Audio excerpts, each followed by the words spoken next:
Hello and welcome back to this channel. It is Wednesday, hump day. What a day. What a day indeed. Now we are all going to be talking about It Ends With Never.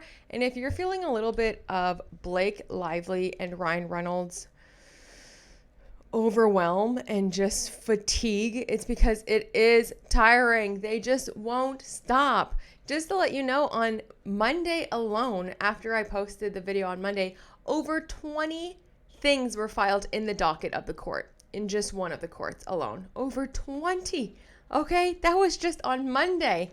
But we are going to get all into it, and in this video, I'm going to tell you exactly what's been going on. Because it's just getting a little bit wild. It's getting a little bit wild, okay? So if you're ready, I'm ready. Grab your emotional support lip gloss. We are going in. There is a lot to go over and just a short amount of time to do it. Let's go. You are in frame with Mandy Magnan.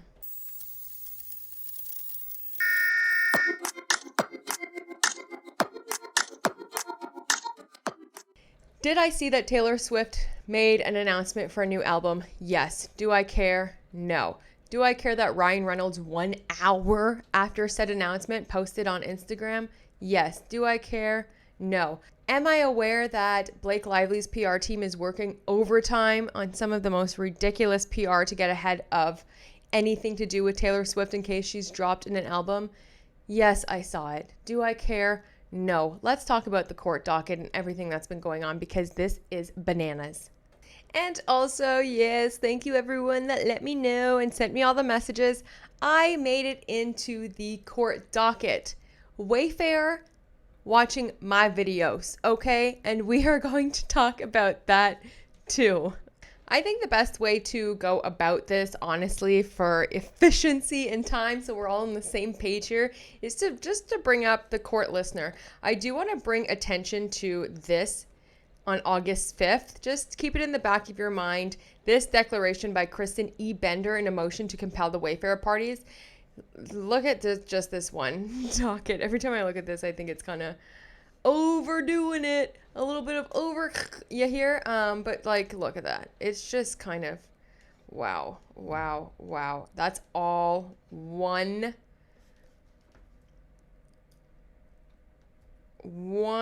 docket. Look at that. Over 63 exhibits just in that one alone. But let's fast forward to the 11th because what is happening?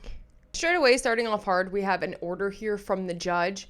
Very funny that he puts this order in because if you remember last week in a video, I was saying I wanted to show you one of the exhibits, but everyone's phone numbers was in it, and I didn't think that that would be very respectful or professional of me.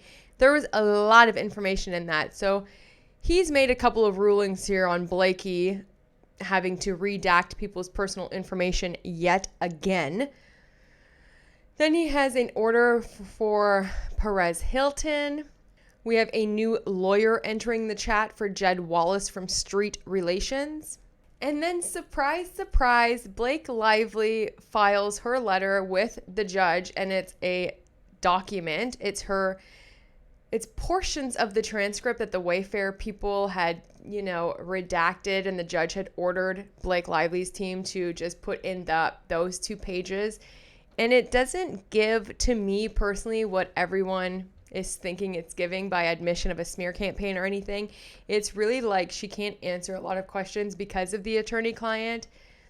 There's not even any need to go into that because I didn't think that there was anything there. She answered exactly how her lawyers prepped her to answer any of those questions. Then we have a letter motion to seal personal and financial information addressed to Judge Lyman. There's a couple of those, so we'll talk about that very quickly because I do want to bring it back to this whole protective order that was filed by the judge all the way back, I think, in March or February that has not been filed by or followed by Blake Lively. Again, on August 11, there's another letter motion here. So now we're looking at number 600. This is a letter motion as well to Judge Lyman to seal personal and non-public information. Blake Lively filed a motion to unseal a document. Then we also have some motions to seal and a notice of appearance happening by Jillian Leah Fitzpatrick on behalf of Payless City Corporation. Next is a letter motion to seal for continued sealing of Exhibit L by Blake Lively's motion for sanctions addressed to the judge. That's from Kevin Fritz, the Wayfarer people. Then we have from the Wayfarer people as well a opposition motion to compel the Wayfarer party's compliance. We will be talking about that because what they say is very interesting from the original thing that I showed you from Blake Lively, how she's compelling all of this discovery. Perez Hilton was back in the court. That was a letter addressed to Judge Lyman. Then we do have a letter addressed to Judge Lyman from Ezra Hudson, Blake Lively's lawyer, and that is addressing the letter motion from Perez Hilton. And then we get into some affidavits that were served to Perez Hilton, as well as a motion to serve third-party Isabela Ferrer by alternate service. We're going to talk about that first. And if you see here on 6/19, finally the judge came back and again has made an order to Lively to redact people's private information on the filing that I brought up last week that I was like, yo, I can't show you guys this because there's so many people's phone numbers in it. It was very strange that it was able to be filed like that. What a crazy day. There's some letter motions for extension from Catherine Case. They were an employee of TAG. They're trying real hard to get her and Miss Brianna Butler Coslow to produce documents. Then you have a response to that opposition of motion addressed to the judge. Then you have an order from the judge. I mean, it just goes on and on and on. Then there's another order here for Perez Hilton, and it keeps going, okay? Letter motion for an extension, as well as an affidavit showing that they have served Perez all of this information. So as you can see, overwhelming to say the least. There is a lot going on. So let's take it bit by bit by bit and the most important things that you need to know. And yeah, there's just like, it's not never ending. They were right. It never ends. It ends with never. Number one, first thing, I guess they have been trying to serve Miss Isabela Ferrer with a subpoena, of course, because first of all, she's one of Blake Lively's key witnesses. Blake herself said that the other women are ready, willing, and able to come forward. But then when it's time, hello, where are you at? Where are you at? Isabela Ferrer, of course, played young Lily to old Lily in the movie It Ends With Us. And yeah, can't be found, which is very strange because her tone changed drastically from when she was on set, when she did PR by herself, and then when Blake got her claws into her and started grooming her, having sleepovers, giving her clothes, paying for trips. Let's see. Apparently, the Wayfarer parties were told that Miss Isabela Ferrer has a lawyer that goes by Sanford L. Michelin Man, Esquire of Michelin Man and Robinson LLP, and he advised the Wayfarer people that they were going to be representing Isabela Ferrer in connection with the dispute.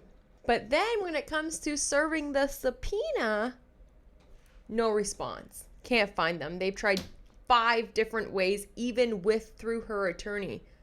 Nowhere to be found. Can't track this girl down.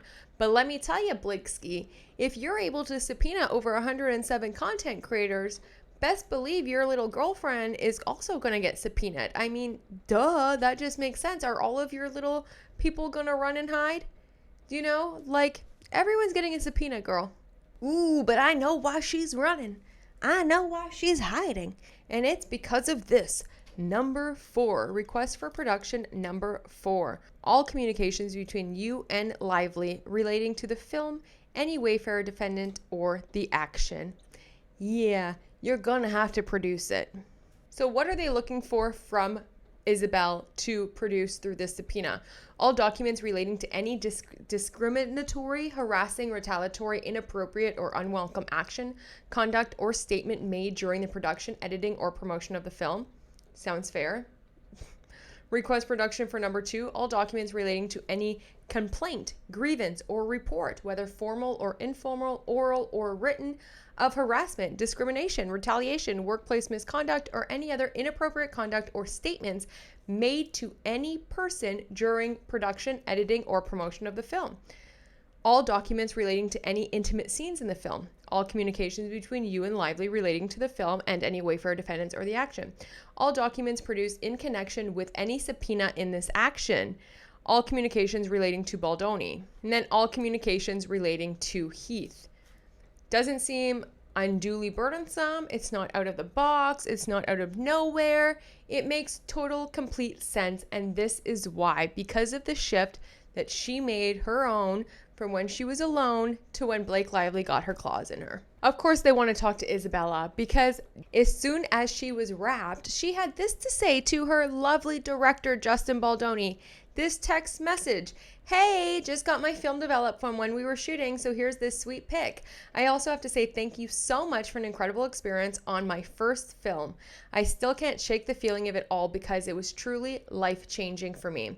You are such a wonderful, smart, and sincere director, and you created such a comfortable, safe space for me to feel like I could fully step into this role.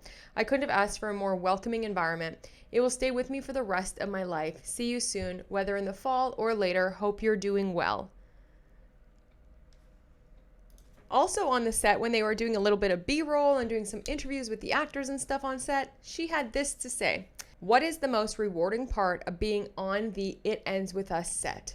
Isabela Ferrer says, at least for me, this is one of my favorite first projects. So I think working with professionals have been doing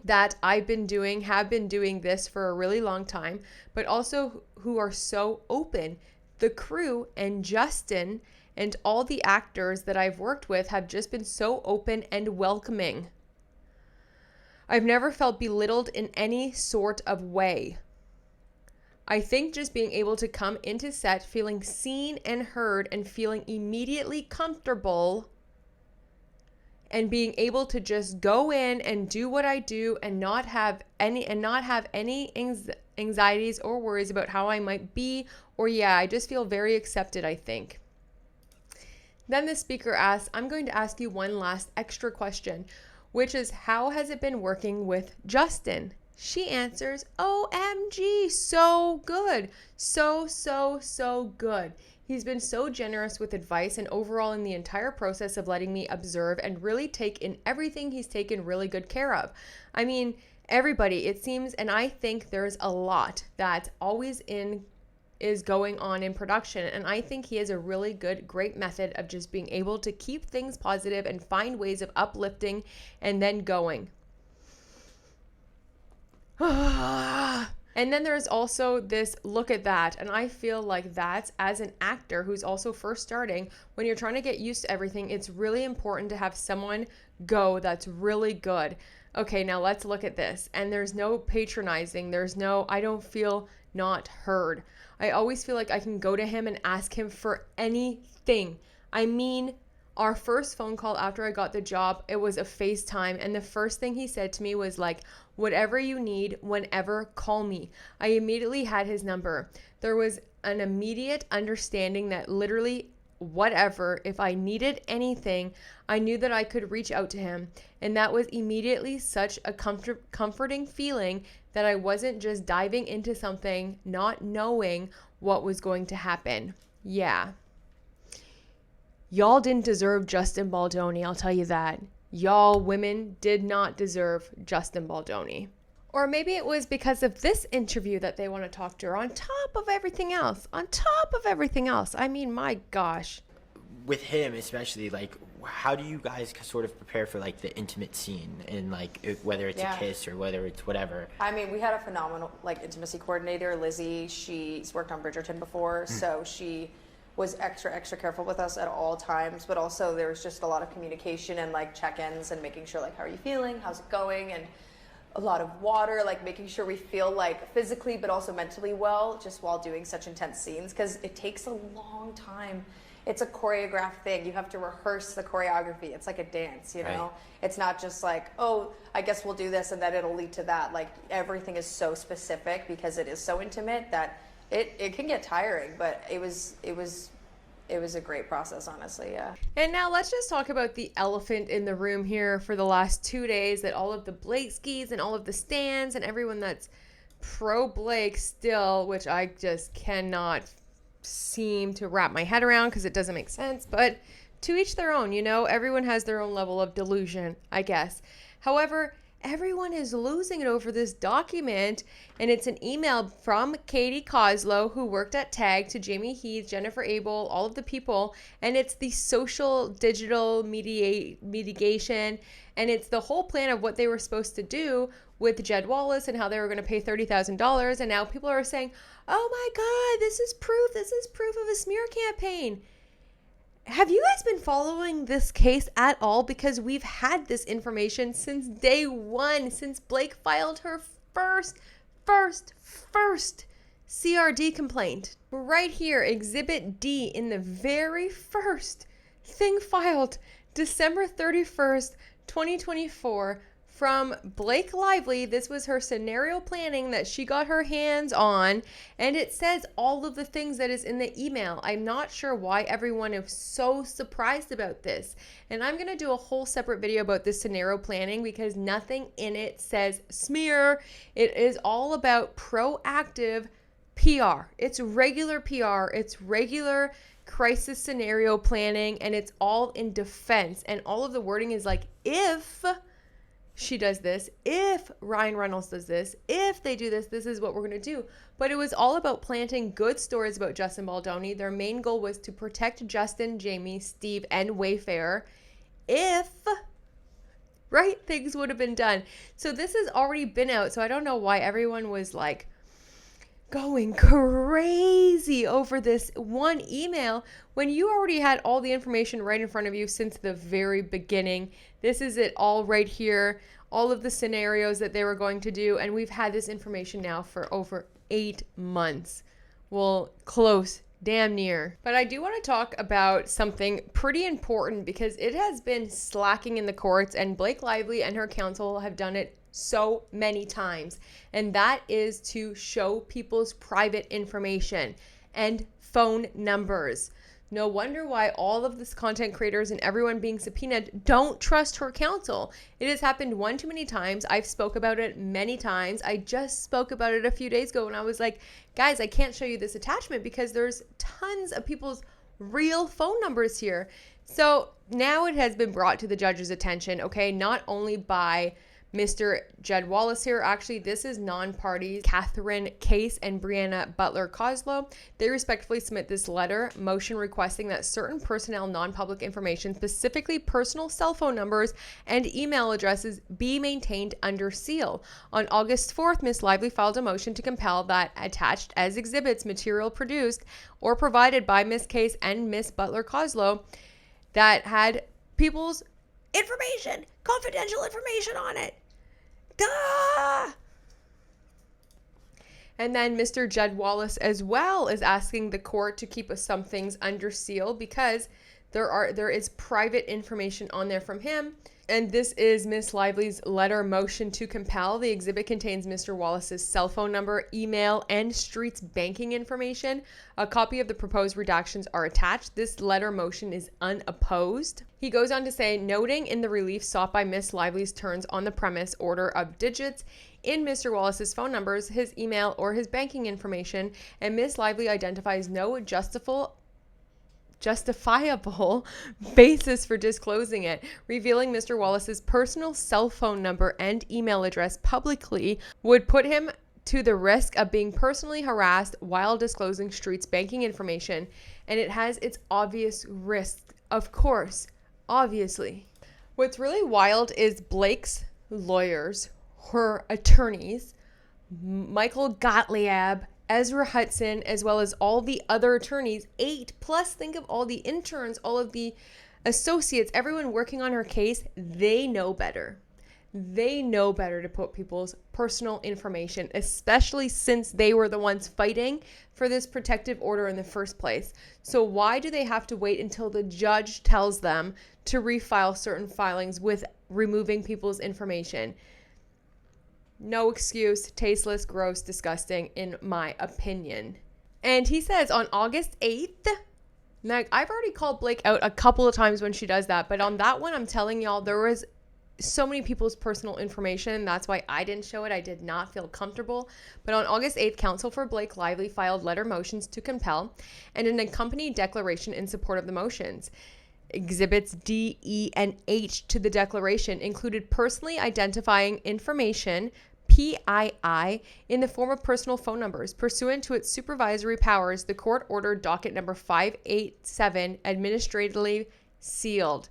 Then he says at the end, going forward, the parties will not be required to seek the court's permission to redact in public filings PII, personal identifiable information, in the form of personal phone numbers or email addresses, unless those numbers or email addresses have some plausible relevance to a pending legal issue. Okay, Blake, so enough is enough. You've been doxing people's medical records. I mean, already the Van Zandt illegal text messages obtained. That's why we're here in the first place now. So many people's phone numbers, so many people's addresses, so many people's emails. Enough is enough. And now, without getting too far into it, because last time I did that, y'all came for the jugular, and it seems like anyone who opposes any kind of thought that y'all are in, you go in deep and you go in hard and you cut deep. Okay, well, I'm not here for it.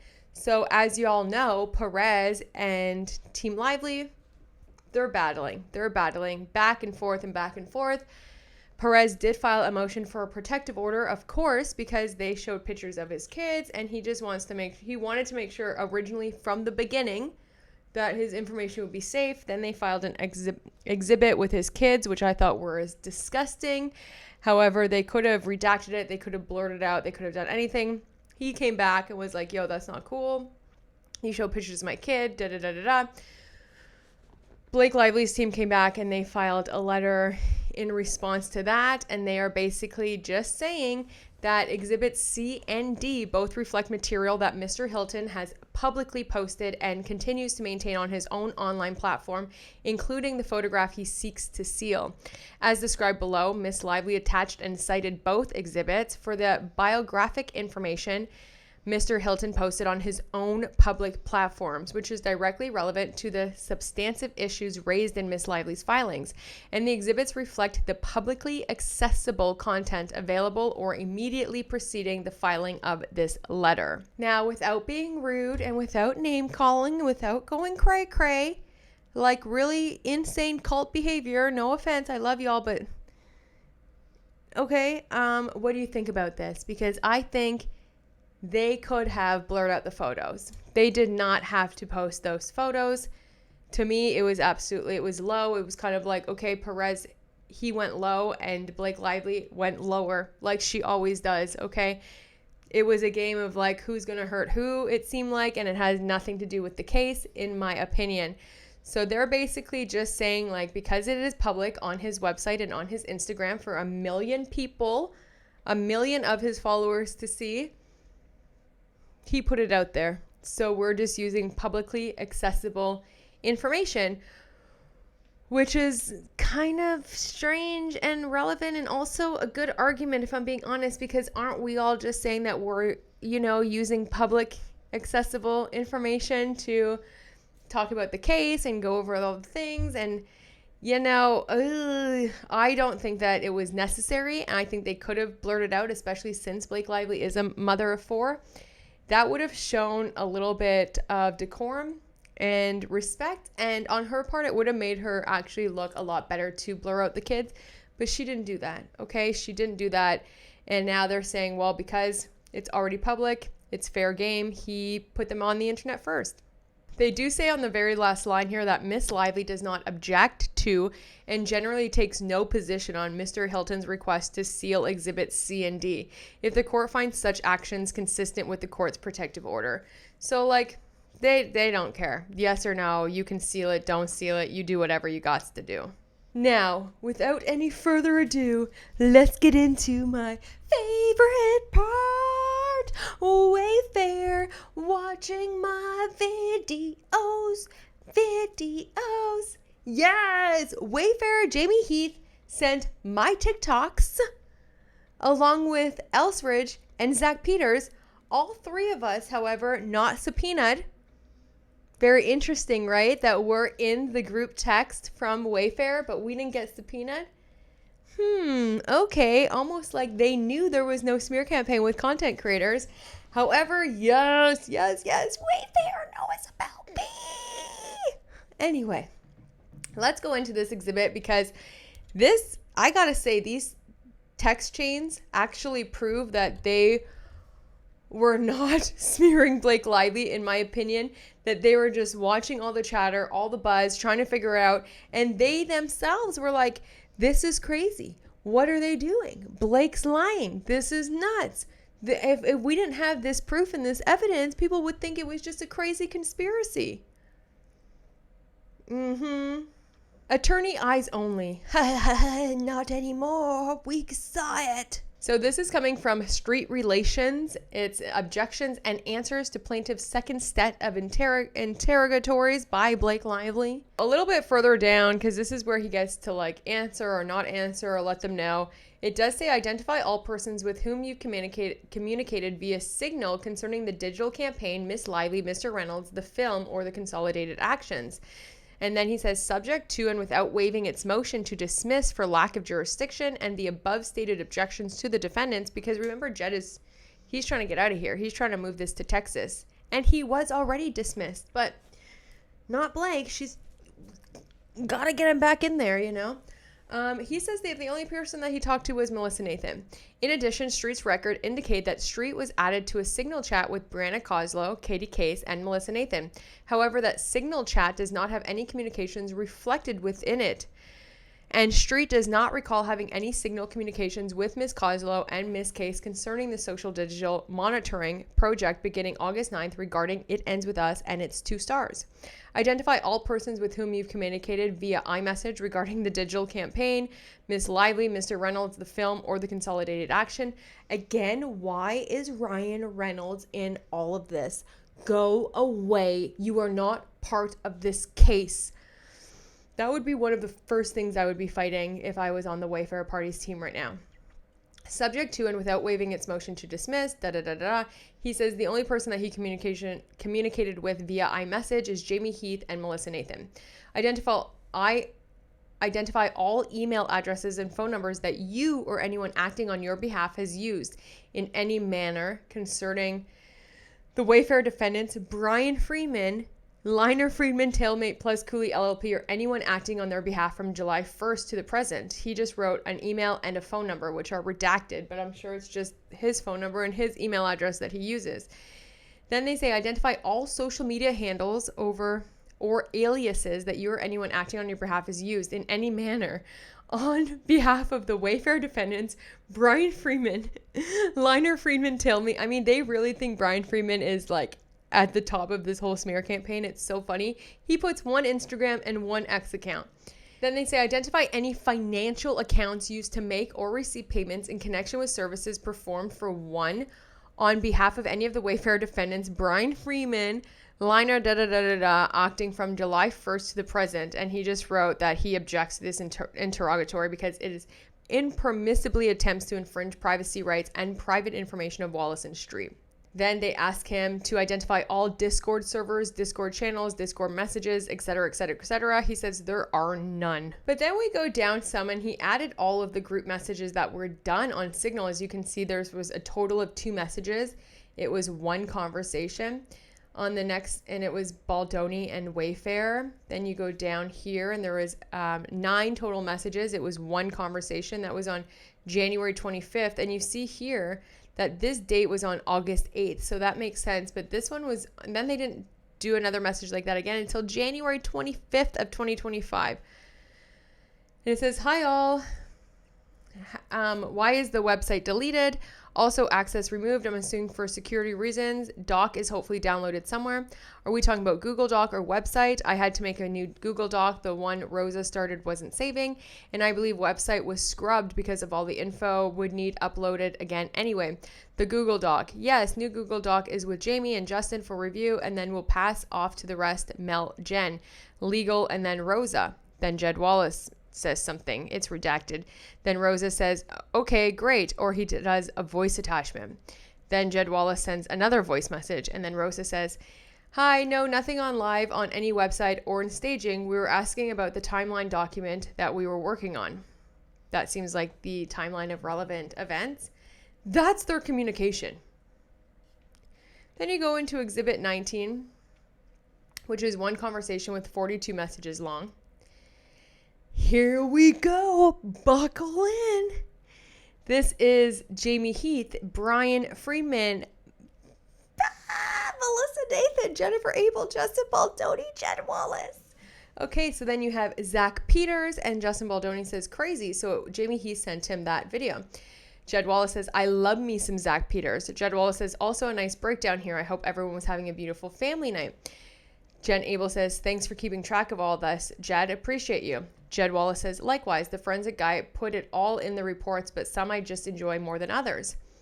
So they had someone tracking all of the people that we're talking about. It ends with us. But this is, look at the date, February 22nd of 2025, okay? Nothing in August. Nothing was going on. They were just doing regular PR stuff, okay? Then Justin says, oh my Lord. And then he sends a TikTok. And I believe that's the TikTok of Elseridge. Then Melissa Nathan says, oh my God.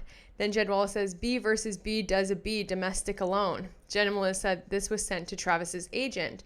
Then there's an email of some people producing this documentary that they want comments on. Then they say, oh, I worked on that before, I got the email. Mitra, the lawyer at for Justin and the Wayfarer people were like, oh, I worked on them. I did a documentary with Johnny Depp. That's great. That's Gucci. That's fine. They send another Zach Peters TikTok. Then Jed Wallace says, oh, and this is magical sleuthing too. Then they send some stuff by the real Melody King. Then Jed Wallace says, happy Sunday. And while there are videos surfacing where Hoover says that Jenny Slate was responsible for Blake coming on board, will be in the report. Let's file next link under. We are in a whole new media landscape. It's awesome. Then Jen Abel, she got a new number, but then she sends a TikTok of Elseridge. And then updated, and then it says, this is actually funny. You can see her lying in the moment. And this is where Blake Lively was literally lying. She lied the entire press tour. And this is when at first she came out and said she had never heard about Colleen Hoover. She'd never read the book. And then all of a sudden she's sitting beside Colleen Hoover and she's like, well, I just know that I loved you so much and your name means something, etc. It's like, you're lying. All you know how to do is lie and manipulate. I digress.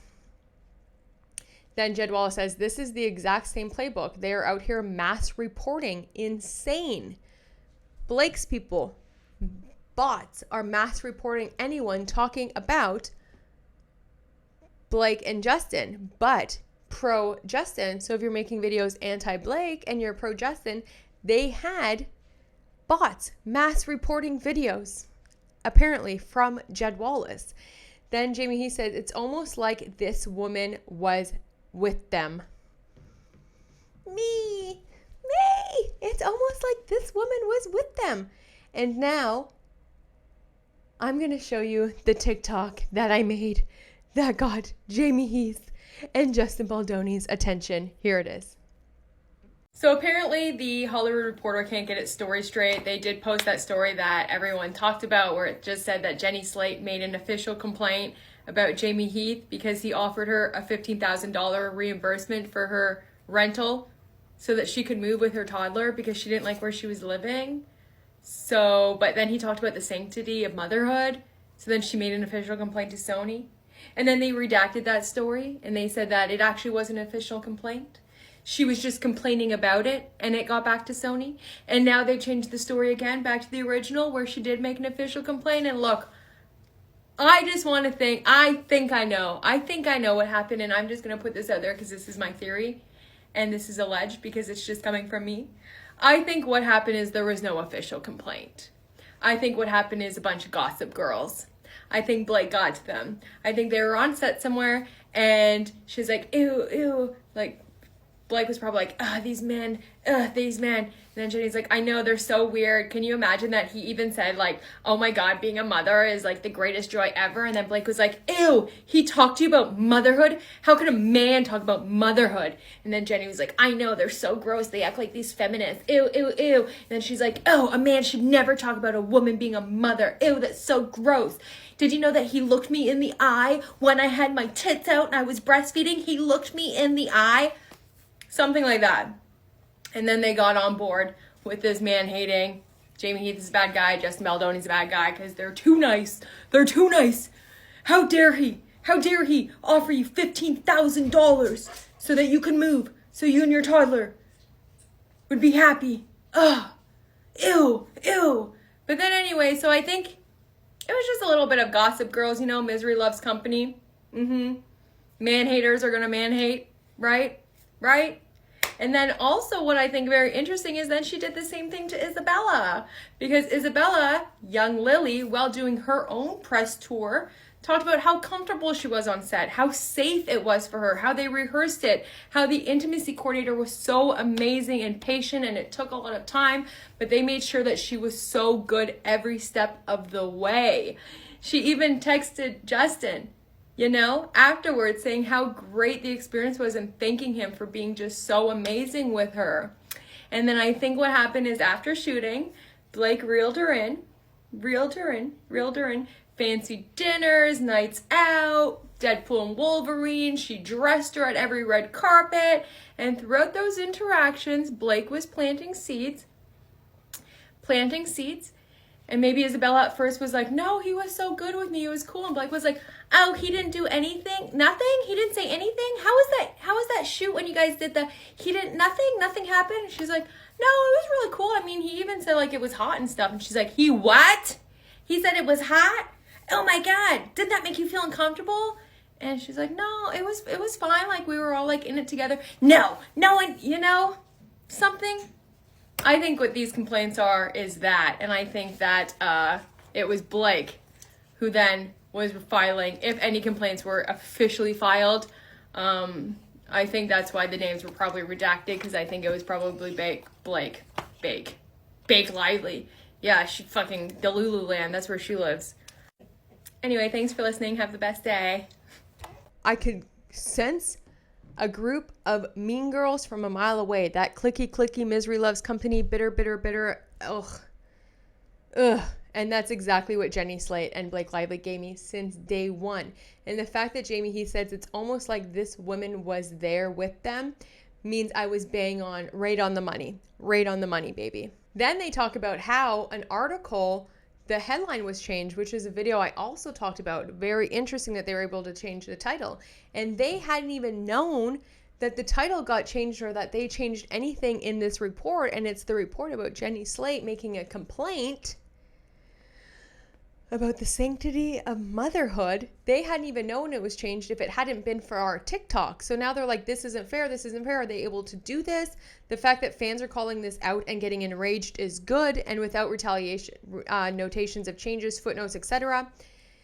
So they're just really mad that they never knew that the story got changed, and are they allowed to even do that without even writing any notations or footnotes saying that you changed the article? So they reach out to the Hollywood Reporter, and their Hollywood Reporter tells Jen Abel, this story has been updated to provide additional context regarding Ari Emanuel's quotes about Lively and Baldoni. Due to a technical glitch, a portion of this story regarding Jenny Slate reverted to an earlier unedited version and has been since updated. The Hollywood Reporter regrets the error. Melissa Nathan said, they apparently had technical pictures, according to Pam on socials, because I kept pushing out the stories, negative stories as well. Ridiculous. Then Jen Abel says, I am going to have them change the part about the 30-point document. That's a new ad as well. They say that you all signed off on a 30-point document, and then a spokesperson for Lively says that's because of the no more language that you admit culpability. Justin Baldoni says, Jen, as you know, that's completely false. Jen says, yep, just wrote them. Justin says, wish Brian could make a statement that points out their hypocrisy and the fact that they are also funded by WME and Penske. We're watching them rewrite history in real time, claiming website errors just like the disappearance of the podcast. That would be funny. Right. So he's still not going after Blake, insulting Blake, degrading Blake, smearing Blake. He's like, I just wish my lawyer would call out the hypocrisy. Then Justin says, we're watching in real time how Ari Emanuel covers his tracks. I think it's important. I also think it's important to note that we gave them the truth earlier and now is on the fourth version because they have gotten heat in real time and it's all a bunch of BS. Mitra writes, lie after lie after lie. If we weren't seeing it ourselves, it would sound like one of those crazy conspiracy theories. And with this, I want to say, I made videos early about Ari Emanuel and the conspiracy and the tie-ins and all of the stuff. And I got comments from people in my DMs telling me to be careful, watch out, I'm very brave, I should remove the videos, etc., etc., etc. Even people now, I get a comment from people saying like, oh, I should have listened to you. I thought it was just like a conspiracy theory that you were on. Here's the video, if you didn't catch it, of when I was talking about Ari Emanuel and all of the connections that they have and why they are standing behind Ryan Reynolds and Blake Lively. Ari Emanuel, this is you, right? WME executive Ari Emanuel has come out and confirmed that he is the one that fired Justin Baldoni and he stands with Blake Lively and Ryan Reynolds. Let's get into it. And also, I just want to say that making this video is extremely scary for me because who knows what they can do to my career. But what is done in the dark will come to the light, and I think everyone deserves the truth. He went on a podcast this week and said, I mean, it is effed up. A bad situation what Baldoni is doing. And then he goes on to say that he was a client and that until he fired him, he was the one that fired Baldoni, and he stands by the Hollywood couple. He went on to say, I've known Ryan and Blake for over a decade. They're really incredible people. In Hollywood, they have been incredibly successful. People work with them. They've never had any bad mojo out there, treated people badly. They are charitable, given tons of money away.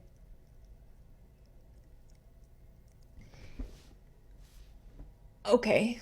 What I find extremely important here is what he says next.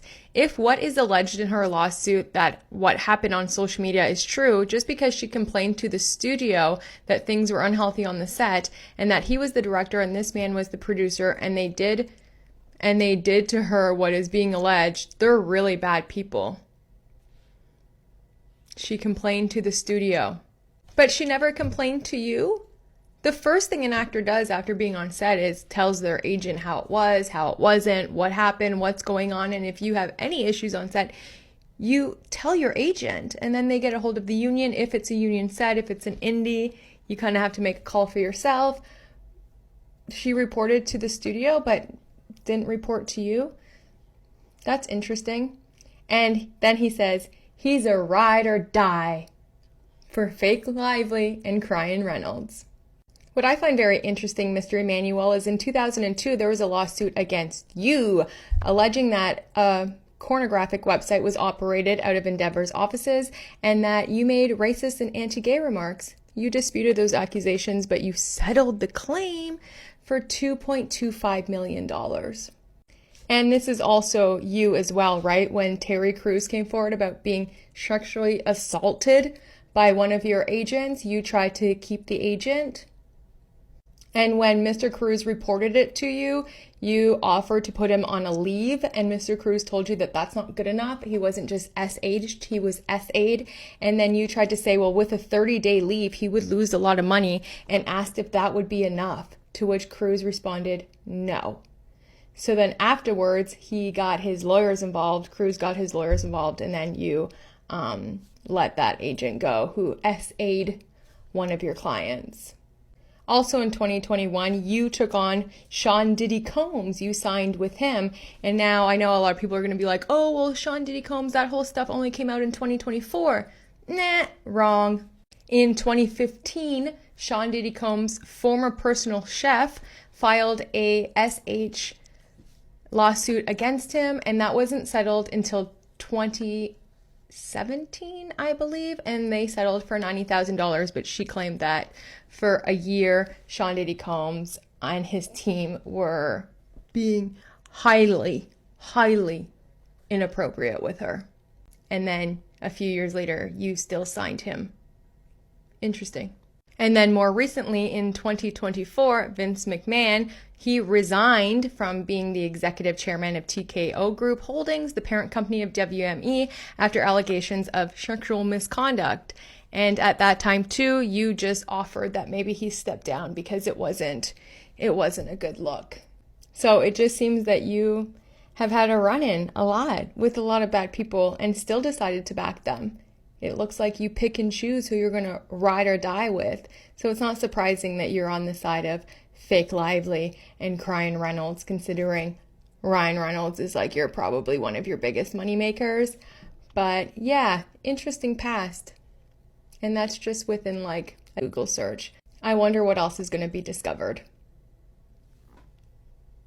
Get your tea ready because we are going into the rabbit hole like we never have before. After finding the original article from The Hollywood Reporter that was then reposted on MSN, I also found it on Netflix Junkie, but it also had both the same person. So I then also tracked down a Reddit from over a month ago, which quoted The Hollywood Reporter directly as the same thing, as it ends with us being a rom-com and Blake's directorial debut.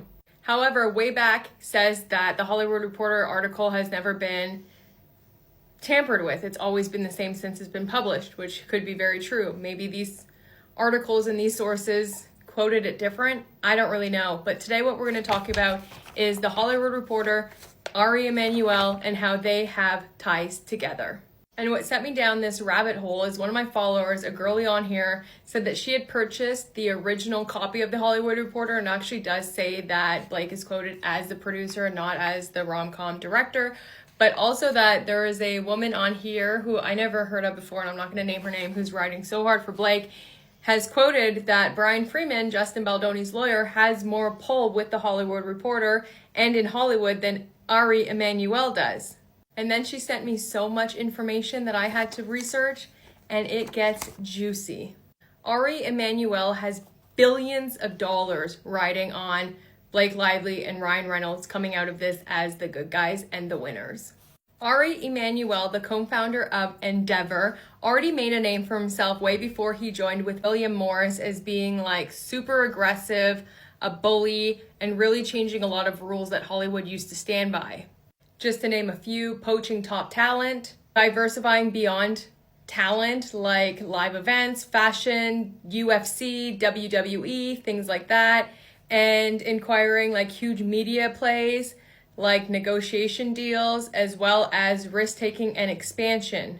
His fast and aggressive, and often quoted as being ruthless, led him to then sign a deal and team up with William Morris in 2009. In 2009, when William Morris Agency and Endeavor Talent Agency merged, Ari Emanuel created Endeavor, which was also founded in 2009. One of Endeavor's bigger backers and partners is Silver Lake. Silver Lake is a global technology investment firm worth more than $103 billion combined. Not only is Silver Lake a major investor in Endeavor, it also is a major, huge key player when it came to Endeavor's strategy with its IPO in 2021. More recently, in 2024, Silver Lake announced that it was going to take Endeavor private again. Ari really backed the deal, and then that would make Silver Lake have full control of Endeavor while Ari still lead the company. Okay, so what does that have to do with The Hollywood Reporter? Let's get into it. But first, let's talk about another media company called Penske's Media Company. Penske's Media Company owns publications like The Hollywood Reporter, Variety, Deadline, IndieWire, Billboard, Rolling Stones, Music Business Worldwide, and The Vibe, among so many others. Well, in 2018, Silver Lake's Holding acquired a minority stake in Penske Media Holdings. Therefore, Silver Lake Holdings is a major investor in Endeavor, as well as now holds a minority stake with Penske Media, who owns The Hollywood Reporter. So yes, while Ari doesn't have direct control over The Hollywood Reporter, his company Endeavor, as well as The Hollywood Reporter parent company Penske, both have the same financial backer. Weird. But yeah, let's talk money. Let's talk billions. Let's talk the billions of dollars that they all have invested in the outcome of this story. Hey, the dog is snoring up a storm. So even though Silver Lake was investing in Endeavor, Ari Emanuel's company, for years and years and years, when it was public in 2021, it was worth about a $10 billion valuation. But in 2024, when Silver Lake announced that it was going to take Endeavor private, the deal expected to be worth over $13 billion. In 2018, when Silver Lake acquired a minority stake in PMC, Penske Media Corporation, even though the exact amount isn't disclosed, it was valued at hundreds of millions of dollars at the time. Who knows what it actually was, but hundreds of millions sound pretty freaking good. But since the expansion and since Silver Lake took over PMC, it also now has acquired those reporting systems, The Hollywood Reporter, Variety, Billboard, and other major entertainment publications. So since The Hollywood Reporter is now owned by Penske Media Corporation, who is backed by Silver Lake Holdings, who also now helps Endeavor and runs Endeavor, like pretty much made it go private and earned it like $13+ billion, which helps Ari Emanuel, they all benefit from this narrative and making sure this one, who's on Ari Emanuel's payroll, succeeds. And even if they can't control the exact narrative that The Hollywood Reporter is doing, Silver Lake has tens of billions of dollars in order to be able to influence entertainers, publicists, agents, agencies like Endeavor, like WME, like Ari, like media outlets. They have Silver Lake Holdings, who runs Ari's Endeavor, who also runs The Hollywood Reporter, can influence so many stories. Silver Lake literally owns so many publications that we probably didn't even know about. Almost like all of the power in Hollywood and all of the stories and all of the media outlets all get funneled into the same kind of corporations and the same people with the same hundreds of billions of dollars. So no, Brian Freeman, Justin Baldoni's lawyer, does not have more power than Ari Emanuel when it comes to running stories in the media. That is bonkers. It's definitely clear here who has all of the power when it comes to running the media and being able to funnel us stories. And most of the publications are all tied into the same holding group. Oh my gosh, I'm getting really worked up because this is like, when you really go down it, you see how everybody is connected and who the odd man out is. And don't you guys think it's kind of weird anyway? Side note about the smear campaign, just something I've been thinking. Like, even if they were pushing out stories about Fake Lively, the Plantation Princess, honestly, the stories that were being pushed out were of her. No lies were told. So even if they were funneling old interviews or anything about her, which I guess they're saying, it wasn't lies. No lie was told. It was the truth. It was just things from her. Literally her. There was no, like, lies being told, but who knows what they're telling us. I don't know. And last but not least that I will be covering today, because I know this is a lot coming at you, and if I have to, I'll make a video tomorrow, but I will definitely be here Friday. Because of course, Friday is the best day and it's when we go over all of your comments, guys. So please drop them like it's hot. But this is Wayfarer's party's opposition to Blake Lively's omnibus motion to compel. Remember at the beginning of the video when I said, remember the over 65 exhibits that she's saying she didn't get no info about nothing. Okay, we're not going to read the whole thing, but I've highlighted some very important parts that just show you the shadiness, I feel like, of Blake Lively, how she's always number one, projecting. Everything that she does and Ryan Reynolds has done and her lawyers do, she's putting it onto the Wayfarer people. Okay, that's number one. That's just number one. But Lively claims there are gaps in the production but fails to identify specific requests which the Wayfarer parties failed to fully comply with as required by Local Rule 37.1. Nor does Lively certify that she met and conferred in good faith on all of the issues raised in her motion, because she did not. Despite these procedural infirmities, the Wayfarer parties agreed to reconduct their review and supplement their production, mooting most of the issues raised in the motion. Unfortunately, this agreement could not be reached before Lively filed her motion, as it was brought only 4 business days after receipt of Lively's meet and confer letters. The Wayfarer parties' agreement to reconduct their searches to locate specific items Lively identifies does not, of course, admit the existence of responsive documents. Lively's speculation that there should be documents when there are none, or that there should be more documents than there are, is not a valid ground for a motion to compel. It does say in the footnote here that the brief does not seek any amendment to the discovery responses, and accordingly that it is not addressed in the oppositions. The motion to compel should be denied with respect to the remaining 3 issues. First, Lively asked the court to compel the Wayfarer parties to produce the search terms they used for the document review. The parties were required to meet and confer and agree upon search terms in May 2025 pursuant to the protocol for discovery of electronically stored information in hard copy document. Lively declined to do so at the time and now asks that the obligation to make the exchange be imposed only upon the Wayfarer parties. What? While the Wayfarer parties are willing to engage in a mutual exchange, Lively insists it should only be the Wayfarer parties' obligation. The motion should be denied as to this issue. Second, Lively asked the court to compel the Wayfarer parties to produce all documents responsive to their request for production, approximately 100 directed to each defendant through the present day. Again, the ESI order requires the parties to meet and confer and agree on date ranges before reviewing and producing documents. Lively declined to do so. Instead, both parties proceeded to produce what they thought was reasonable, limiting their production to documents dated at the commencement of litigation. Lively contends that the Wayfarer parties must search for and produce documents through the present because she alleges an ongoing smear campaign. The phrase smear campaign is not defined but appears to refer to a series of allegedly defamatory statements.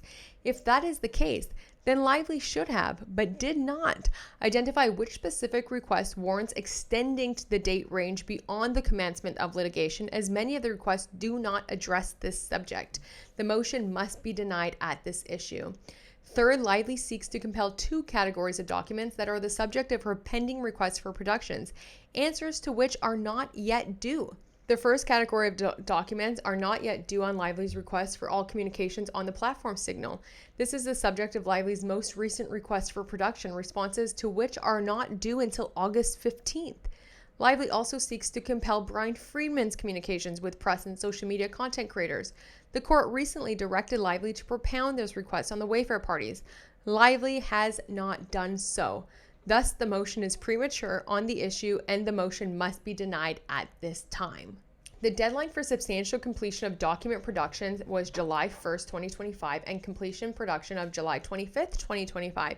Between the July 1st substantial completion date and the July 25th completion date, Lively did not allege any deficiencies with the Wayfarer parties' production, although some of the issues that are the subject of the motion were apparent as of that date. For example, it was apparent that the Wayfarer parties' cutoff date was December 20th, 2024, and the redaction of non-responsive or privileged information did not list the reason for that redaction. Then they say some of the things that she's requesting from Steve Soritz, Heath, and Baldoni in the 5th set of productions from the Wayfarer parties, right? She served them. That these final requests for production seek, among other things, and for the first time, the Wayfarer parties' communications with each other using Signal, with no limitation as to subject matter, and documents relating to any human resource complaints made by any party, including parties other than Lively. Lively first raised issues with the sufficiency of the Wayfarer parties' document production on July 29th, 2025. So now that's 4 days after the production is supposed to be done. Lively refused to agree to extend the ending date of her own production while insisting that the Wayfarer parties extend theirs. The Wayfarer parties also offered to, as they had in May of 2025, to mutually exchange search terms. Then in the footnote here, it does say the court order required the party to exchange privilege logs by July 28th, 2025. The parties agreed to a 1-day extension. The Wayfarer parties served their privilege log at 11 p.m., Lively criticized the short delay in service, but does not ask the court for any relief, as the few hours delay did not prejudice her in any way. In any event, Lively's own log was late, as she supplemented her log on August 6th, 2025. Oh my God, way later, days later. Lively agreed to consider this request, but instead proceeded to file this motion to compel. Lively's counsel did not raise any specific issues or items on the privilege log. So they are just messing with the court, messing with Wayfarer. Oh my gosh, just playing so many games. Now there is a whole lot more going on with Perez Hilton, but I will let... That has to be a whole other video because there is just a lot going on, and he's already been telling everyone himself. So it's pretty messy, and it's getting like real nutty over there. But I do want to say, when it comes to the smear campaign, yes, they had a scenario plan. Yes, they were ready to do whatever it took in order to defend themselves because of Blake's actions in phase 2, as well as her post-production, as well as leading up to all of the PR, as well as having them sit in the basement. But guess what? They didn't have to do anything because Blake was never going to say nothing about nothing, because she got everything she wanted. She took over that man's movie. She stole the PGA credit and had them sitting in a freaking basement during the movie premiere, but was totally fine to be on set with them all through phase 2, was totally fine to be in the editing room and talk to them and kiki with them the entire time, until she got into the edit room and locked them out and forced her way to be the creator of this film. Okay? She put out her own film, didn't score very highly, actually twice, didn't do very well. So then she had to put 90% back of Justin's movie. And she was fine to do all of this. She was fine to do all of this.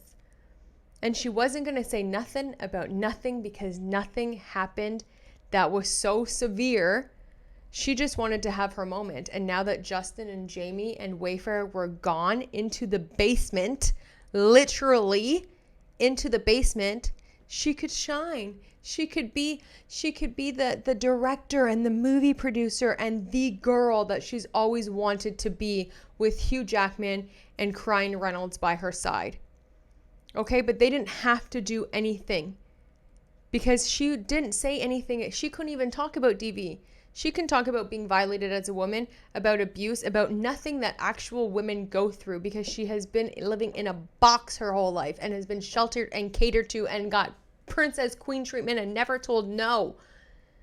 She couldn't even talk about DV, which tells me that nothing that happened on set, she has no real lived experiences of anything a super traumatic, repeated SH. I just can't. Guys, I could go on. But I'm not going to, okay? Because there will be more days and more videos and more from it. But that's just how I feel. I think it's absolutely bonkers. I think it's bonkers when you look at it, when you really look at everything that happened. It is clear as day that Blake Lively, with her little husband, they bullied, manipulated, seeded, undermined, and took over a movie that they had no right taking over. And then they forced these people, they forced them into a basement, never to be seen. And they treated this PR and this movie like a joke. And they didn't understand how much it actually meant to so many women, because that's how unattached they are from the ground, from real people, from humanity. They thought they can blow dry people's hair and give them free alcohol. Yeah, get drunk, drink Betty Buzz. Yeah, let me do your hair. Yeah. Let's talk fashion and clothes and Britney Spears and my dress and rings and... Gross. You are the problem. You are the reason why you are here today. Ryan and Blake, take a long, hard look in the mirror. Self-reflect. Go back and look at that PR that you guys did. It was gross, and people had a problem all the way from the beginning, all the way from when the casting was called out. So you had a chance. You had a chance to do good, and you had a chance to be a voice for women and be a voice for the voiceless. You had a chance, and you blew it. And all of the smearing, it was because of your own actions. But anywho, it's like beating a dead horse, because they ain't never going to listen. It's come too far. They've gone too far. Well, I hope you're having a great day. I have had a very busy day, and now I got to rush out, go to this play. My dear friend Sujith Varghese, who's on The Transplant, as well as so many other shows, Kim Convenience, etc., etc. He's putting on a one-man show tonight on the stage, on the theater. So that's where I'm going right now. And then I'll edit this video when I get home and put it out to all of you. And yeah, maybe I'll do like a quick little video tomorrow on all of the other things I missed, because there is a lot, girl. There is a lot going on. And I just feel like today I was just like a little bit overwhelmed. I didn't know where to start or where to get to. And there was just a lot. And I probably know I missed a lot because there is a lot going on. Okay. So you can't do it all in one video, but that's a lesson, you can't do everything just in one day. That's it. That's the lesson of the day. But I hope y'all are having a great day. It's almost Friday. I had comments from some people saying that it's back to school this week for their children. So I already know that's a little bit of a hectic day. I hear you. I feel you. I hope you're getting through this week. That's always like, new schedules and like the hustle and bustle of all of that. So I'm sending you so much love and so much patience. And I hope that you're able to have a lot of patience with yourself and extend some grace to yourself this week while you navigate the fall of 2025 and, all of the new things that are coming your way. And yeah, I love you so much. I will talk to you soon. I hope you're having a great day. Drop all of your comments. I'll see you soon. Bye.